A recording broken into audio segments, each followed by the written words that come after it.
Praise the Lord, everyone. Praise the Lord. Praise the Lord. I want to thank each of you for joining with us for Saturday's daily Bible study coming from Charlie's Outreach Ministry. We have a great and wonderful lesson for today. The Spirit's power.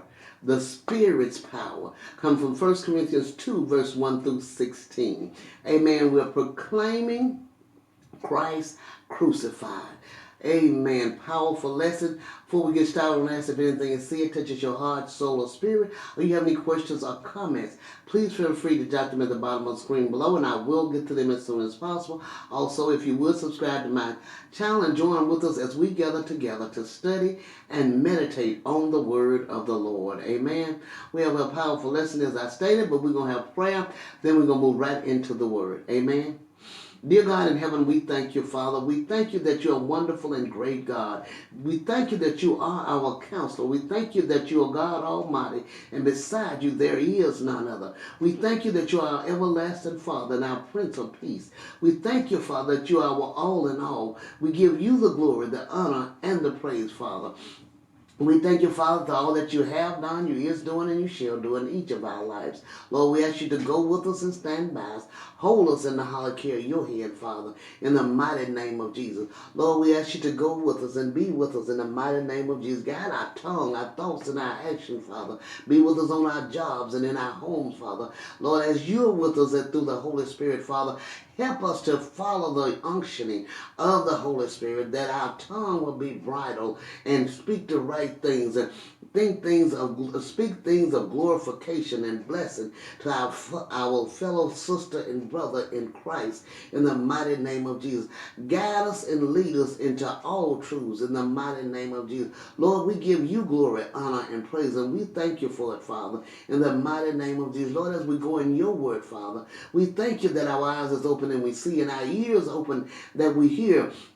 And we do have and walk in with wisdom, knowledge, and understanding of your word, Father. And we are proficient doers of your word, Father, and not just hearers only. In the mighty name of Jesus Christ, we pray.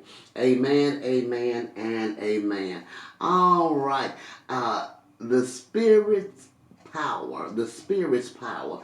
1 Corinthians 2, verses 1 to 16. Proclaiming Christ crucified. Amen. Verse 1 and 2 says, "And I, brethren, when I came to you, did not come with excellence of speech or of wisdom, declaring to you the testimony of God. For I determined not to know anything among you except Jesus Christ and him crucified." Amen. As we see here, the Apostle Paul now reminds the saints of his ministry among them and how he sought to glorify God and not himself.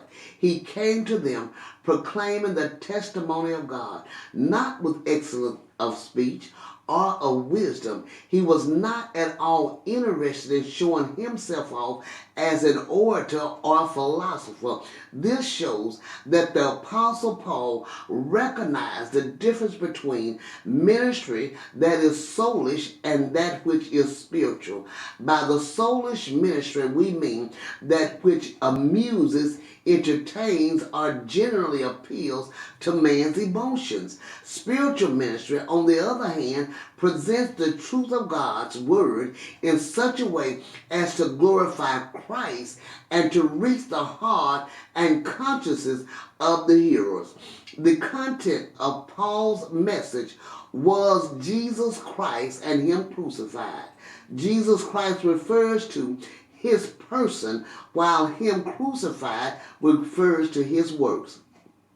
The person and work of the Lord Jesus form the substance of the Christian evangel.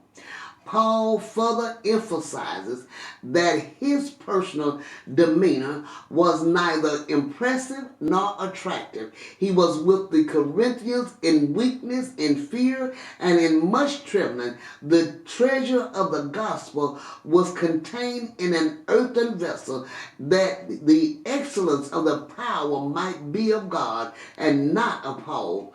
He himself was an example of how God uses weak things to confound the mighty. verse 4, 5, and 6 says, "And my speech and my preaching were not with persuasive words of human wisdom, but in demonstration of the Spirit of power, that your faith should not be in the wisdom of men, but in the power of God. However, we speak wisdom among those who are mature, yet not the wisdom of this age, nor of the rulers of this age, who are coming to nothing."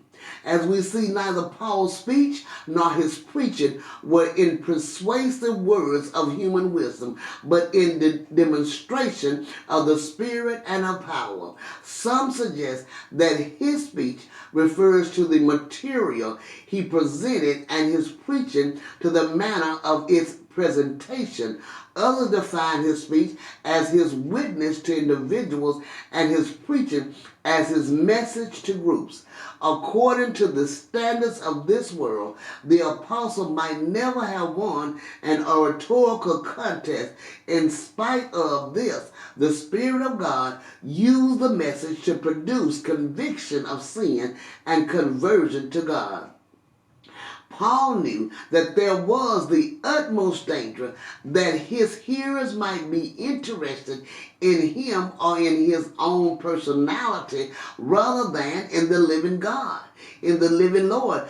Conscious of his own inability to bless or to save, he determined that he would lead men to trust in God alone rather than in the wisdom of men. All who proclaim the gospel message or teach the word of God should make this their constant aim. First of all, the wisdom shown in the gospel is divine in its origin. We speak wisdom among those who are mature, are full grown, yet it is not the wisdom of this age, nor would it be wisdom in the eyes of the rulers of this age. Their wisdom is a perishable thing, which like themselves is born for one brief day.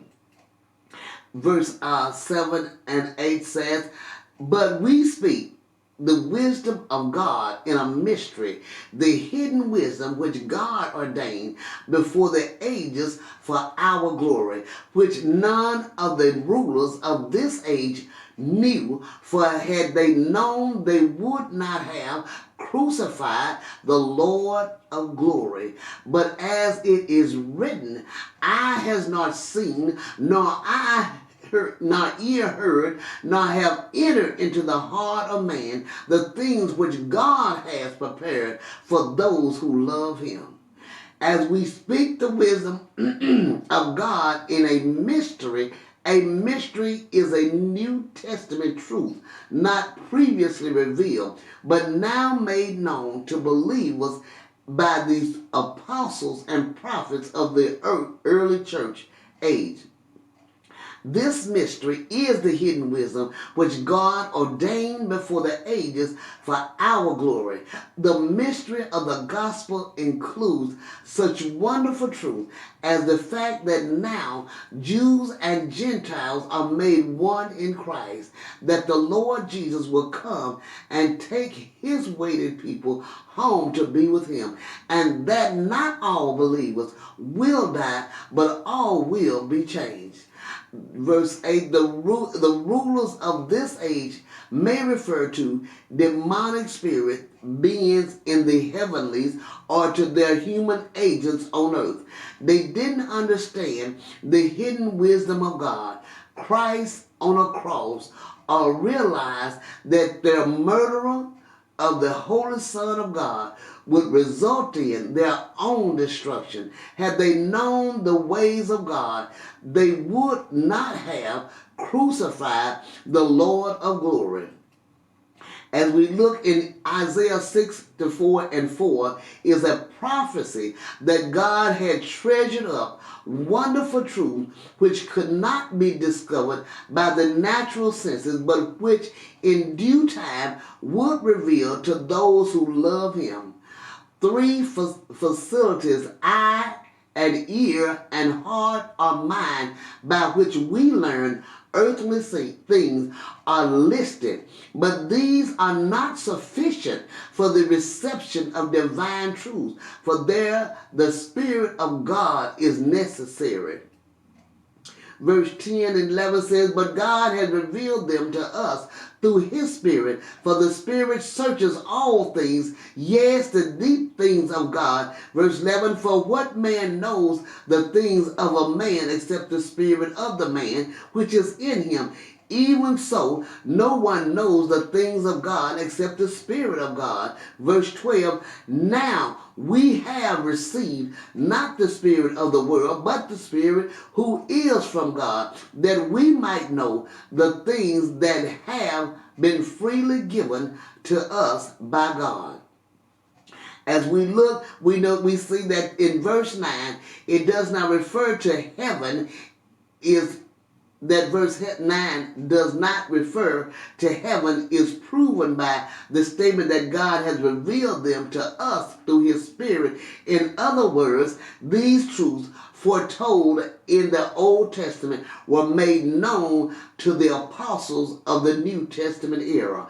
The us refers to the writers of the New Testament. It was by the Spirit of God that the apostles and prophets were enlightened, because the Spirit searches all things, yes, the deep things of God. In other words, the Spirit of God, one of the members of the Godhead, is infinite in wisdom and understands all the truth of God and is able to impart them to others. Even in human affairs, no one knows what a man is thinking but he himself. No one else can possibly find out unless the man himself chooses to make it known. Even then, in order to understand a man, a person must have the spirit of a man. An animal could not fully understand our thinking, so it is with God, the only one who can understand the things of God is the Spirit of God. And as we see in verse 12, it refers to the writers of the New Testament, although it is equally true of all the Bible writers, since the apostles and the prophets had received the Holy Spirit, he was able to share with them the deep truths of God. That is what the apostles mean when he says in this verse, now we have received not the spirit of the world, but the Spirit who is from God, that we might know the things that have been freely given to us by God. Apart from the Spirit who is from God, the apostle could never have received the divine truth of which Paul is speaking and which are preserved for us in the New Testament. Verse 13 says, these things we also speak, not in words which man's wisdom teaches, but which the Holy Spirit teaches, comparing spiritual things with spiritual. Verse 14, but the natural man does not receive the things of the Spirit of God, for they are foolishness to him, nor can he know them, because they are spiritually discerned. As we see, having described the process of revelation by which the writers of God's Scripture received from God, Paul now goes on to describe the process of inspiration by which that truth was communicated to us. And verse 13 is one of the strongest passages in the Word of God on this subject of verbal inspiration. The Apostle Paul clearly states that in conveying these truths to us, the Apostle did not use words of their own choosing or words dictated by man's wisdom. Rather, they used the very words which the Holy Spirit taught them to use. And so we believe that the actual words of Scripture, as found in the original autographs, were the very words of God, and that the Bible in its present form is entirely trustworthy. as we see in verse 14, as we know, verse 14, not only is the gospel divine in its revelation and divine in its inspiration, but now we learn that it can only be received by the power of the Spirit of God. Unaided, the natural man does not receive the things of the Spirit of God. They are foolishness to him. He cannot possibly understand them because they can only be spiritually understood. Verse 15 and 16 says, "But he who is spiritual judges all things, yet he himself is rightly judged by no one." Verse 16, "For who has known the mind of the Lord, that he may instruct him? But we have the mind of Christ."